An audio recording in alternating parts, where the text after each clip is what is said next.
The lost episode of The Amazing World of Gumball that never aired.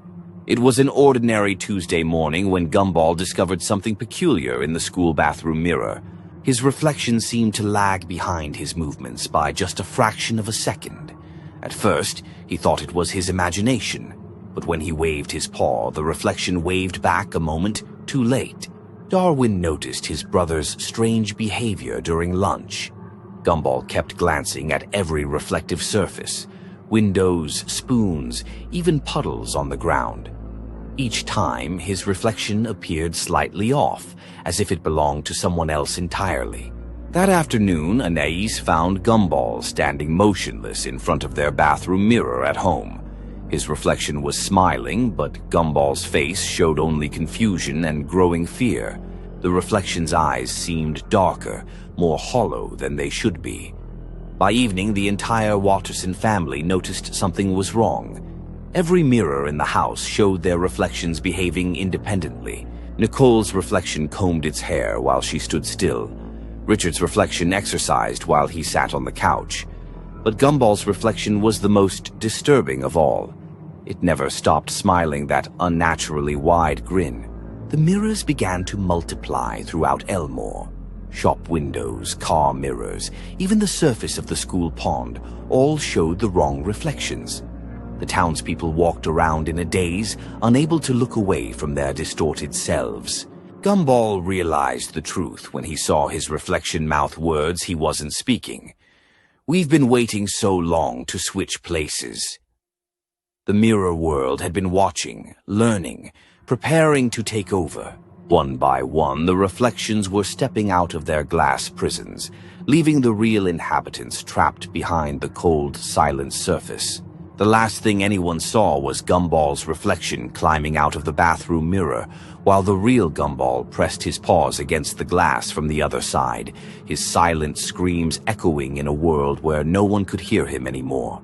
The scary, amazing World of Gumball episode that never aired on TV. In the dim moonlight filtering through the Watterson bedroom window, Gumball lay on the top bunk trying to sleep. Darwin below snored softly. Suddenly, a strange scratching sound came from under the bed. Gumball froze. He cautiously peered down but saw nothing. The scratching repeated, this time from the closet. Gumball woke Darwin. "What is that?" Darwin whispered, his eyes wide. They both listened. The sound moved to the hallway. Richard and Nicole slept in their room, unaware of what was happening. Anais, however, heard the noise and peeked out of her room. She saw shadows moving on the wall. The shadows were strange, unlike anything they had seen before. Gumball and Darwin stepped into the hallway. The shadows took the form of eerie creatures. They weren't aggressive, but their presence was terrifying. The creatures began to move slowly towards the living room.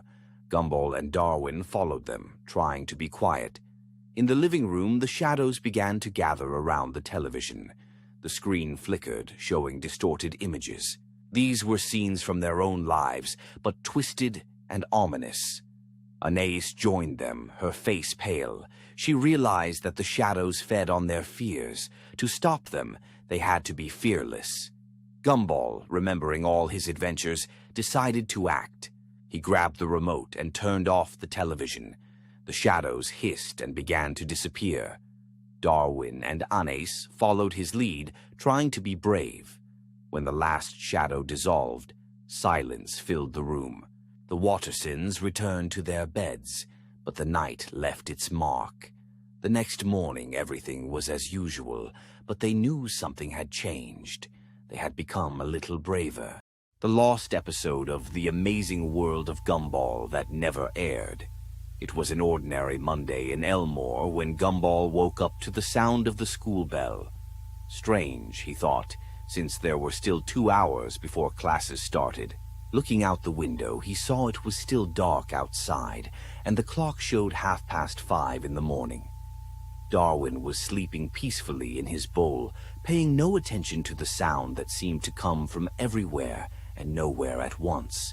Gumball tried to wake his brother, but Darwin only mumbled something unintelligible and turned to his other side. The bell continued to ring with monotonous persistence, and Gumball realized he could no longer ignore it. He got dressed and left the house, following the sound that led him straight to the school. Elmore Junior High stood in the pre-dawn darkness, but all the windows were brightly lit. Gumball approached the main entrance and found the door open. Inside, the corridors were empty, but the bell sounded even louder, echoing off the walls. He headed to his classroom where Miss Simeon usually taught. In the classroom sat all his classmates, Penny, Tobias, Banana Joe, Carmen, and the others. They sat at their desks in complete silence, staring straight ahead. Miss Simeon stood at the blackboard but didn't turn to Gumball when he entered. The bell suddenly stopped, and an oppressive silence fell over the classroom. "Sorry I'm late," said Gumball, but no one reacted. He approached his desk and sat next to Darwin, who was somehow already here, even though Gumball had left him sleeping at home. Darwin stared straight ahead like everyone else, his eyes wide open but seeming empty.